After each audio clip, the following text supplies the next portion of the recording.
Orko vždy jej hovoril, že on vôbec nemieni sa oženiť, že to nemá v pláne. Boli na nejakej svadbe, ani kyticu, že nechytí náhodou, lebo že on sa ženiť nechce.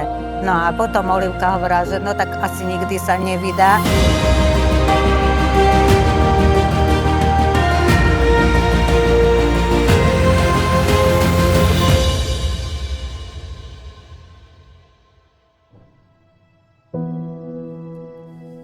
Naše zoznamenie s Oliviou, no nám s tým pomohol náš kamarát Jožko, ktorý bude určite prítomný na svadbe, a aj Maroš, samozrejme, naši dva kamoši.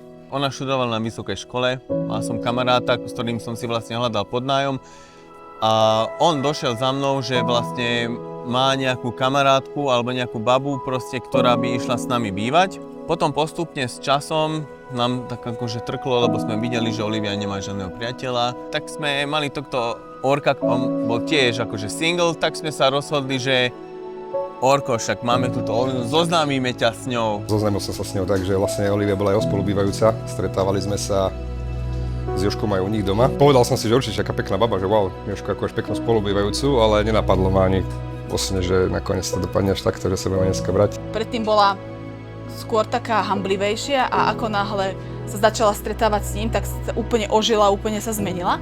A potom vlastne nastala situácia, keď sa oni dvaja rozišli. Orko tak povedzme si, že trošku zutekal, trošku sa zlakol toho vážneho vzťahu. Samozrejme, Orko mal nejaké svoje obdobie, keď on potreboval sa vyžiť a potreboval žiť ten svoj party život, party life, Ibiza, rokové festivaly, na ktoré chodil. A ako náhle vlastne bolo to obdobie, že boli od seba, tak som videla na Oline, že bola taká smutná, že nevedela to pochopiť, že prečo. Že nebol dôvod, prečo by sa mali ako keby rozísť a sme to aj dosť riešili. Ale ten osud nám dal ešte druhú šancu a prišiel životný okamih, kedy si Olivia kúpila byt nedaleko mňa. Zhodou okolností si ešte vidíme do okien. Veľakrát sme sa aj videli, kývali si, smiali sa. A nakoniec sme sedeli na terase, keď ako Orko spomínal, že oni sú skoro susedia a stále spomínala, že ako keby ona vidí stále na ňo, že jak má na jeho zabudnúť, keď ho stále má ako keby na mysli. A iba hovorila, že stretla som Orka a Orko a nič. Ona vždy bola presvedčená, niekde to asi v duši cítila, alebo niekde v hĺbke svojho srdca, že proste s ním skončí. Že to je proste jej osudový muž. Tie energie sa jednoducho raz spoja a ten, kto má byť s niekým, tak bude s ním. A prešlo nejaké obdobie a všetci sme vedeli, všetci v jej okolí, ako kamošky sme vedeli, že oni sa raz dajú dokopy, že to je ten človek, s ktorým raz bude stáť pred oltárom. No ale potom to sa stalo to, že... Požiadal som Orku na dovolenke na Malorke, zobral som ju na jednu pláž, kde nechcela ísť vôbec. Strašne tam nechcela ísť, lebo to bolo do kopca, hore kopcom, dole kopcom, proste aj troška turistika. Veľmi dlho išli, Olivka už bola toto zničená, že nechoďme tam, stačilo. Ona, že čakala, že už bola unavená, že po tej pláži chodili, že prečo po tých kameňoch, lebo áno, po piasku, neviem, že majú... veľmi ďaleko išli, ale on mal v predstave asi nejaké miesto, že kde to akože, kde ju chce popýtať o ruku. No a potom sa to tam aj stalo. Tam som si klakol a požiadali o ruku. Povedala áno. A prvotné áno nebolo úplne. Prvotné bolo, čo robíš. Ale potom samozrejme povedala áno. Odfotili sa, poslala mi fotku a takto sa boskávali a takto mali ruku. A ja veľmi dobre nevidím, takže ešte som si pomyslela, že prečo takto si dala ruku. Hovorím, že zlatý si a tak ďalej. A mami, nevidíš nič, tak som si dala okuliare a vtedy som videla, že akože sú zasnúbení. Krásne to bolo. Hovorím, no ja som plakala, no tak čo vám poviem.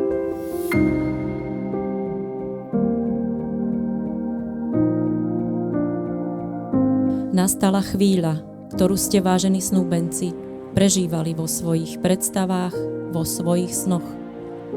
To všetko, čo ste prekonali, vás priviedlo sem, aby sme sa stali svedkami vášho spečatenia lásky v podobe manželského zväzku.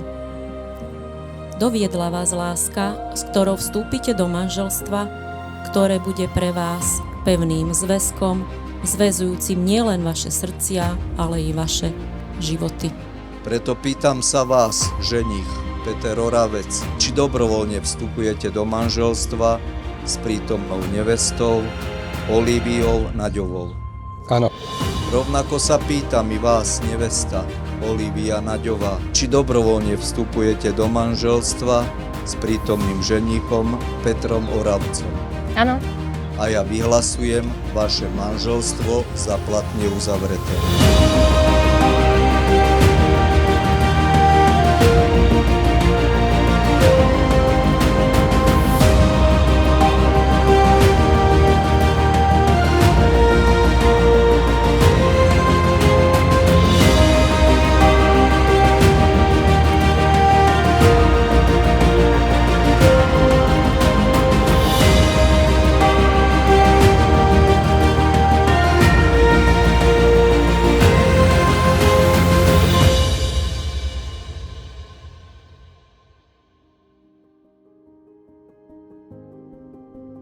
Nám to už ten prvýkrát nevyšlo. V prvom očakávaní sme boli veľmi nadšení, všetko bolo super tip-top, tešili sme sa veľmi predčasne, čo nás potom veľmi mrzelo, museli sme si prejsť ťažkými vecami a proste bolo to ťažké. O to druhé babetko sme boli takí opatrnejší, ale veľmi sme sa tešili tak vnútri, ale nedávali sme to nejako najavo. A prišlo tak do nás taká tá myšlienka, že proste nikomu to nepovieme, budeme sa snažiť to tajiť. Hlavne sme to chceli pred rodinou zatajiť čo najviac, aby sa potešili s nami dneska tu na tomto našom dni. Ten moment ja som si len všimla, že ju ako pohľadkal po brúšku a Darinka mi šepká, Olivia, že už je v 5. mesiaci. Tak som sa to ja dneska dozvedela, takže slzy šťastia a není to krajší pocit, jak sa dozvedieť, že ideme babičky. Áno, ty tak zrazu, vieš, ako ja už postupne som vedela. Len som nevedela pohlavie, takže dnes som sa to akože dozvedela. Čakáme syna, je to pecka proste, ja sa z toho veľmi teším, určite chcem byť dobrý otec. A Olivia bude super mama, proste, to je topka, to už je jasné, to už teraz vidieť. Spravíme všetko preto, aby z nášho syna bol slušný a dobrý človek. Vieš čo, ja sám nie som nejaký odborník na život. Jedine viem odporučiť to, aby mali pochopenie jeden voči druhému. A myslím si, že tá tolerancia tých potrieb jeden druhého ich posunie iba dopredu. Tak čo povedať? Ja si myslím, že Orko je taký milý, láskavý človek a Olivka je tiež taká, ale ona sa veľmi rýchle vie rozčúliť. A Orko je tam na to, aby ju stále akože utišoval. Nerozčúluj sa, aj tak to nevieš vyriešiť. Takže ja som veľmi rada, že Olivka si ho našla naozaj. A tým, že teraz sa zobrali, ja som získala okrem svojej dcery aj syna. Lebo naozaj Orko je ako môj druhý syn. To si krásne povedal.